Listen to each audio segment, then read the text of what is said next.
Let's go across the ditch to News Hub reporter Samantha Hayes. Samantha, New Zealand can't take a trick at the moment. How's the clean-up going, first of all, from the floods?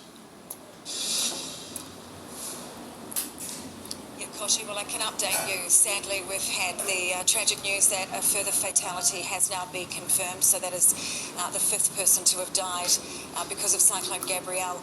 Now, that person, we understand, details are still coming in, but we understand was caught in floodwater just north of where we are here, near a town called Gisborne on the east coast of the North Island. And as you say, really tragic news yesterday about a child being caught up in floodwaters just a few kilometres away from where we are here. Look, it's really difficult on the ground. We're in Napier. Most of the east coast is without power, and so many parts are also without any form of communication because the cell phone towers are down.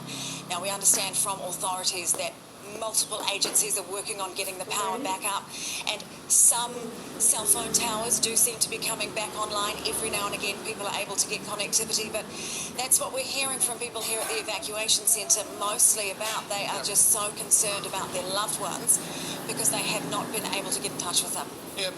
So, Sam, you had the Auckland floods, you had the cyclone, and now you've had a 6.1 magnitude earthquake. How are the reports of damage from that? Look, we just couldn't believe it when that news came through last night. Obviously, it's really difficult to get any news where we are here, but when we saw that there had been an earthquake on the Kapiti coast, so just further down the coast from where we are here now, we could not believe it, especially of a magnitude of 6 or more. Luckily, it was 50 kilometres deep. About 60,000 people felt the shaking, but there haven't been any reports of injuries, and it hasn't done too much damage. So, yeah, we've actually caught a little bit of a break with that one. It hasn't been as bad as it could have been if it was shallower.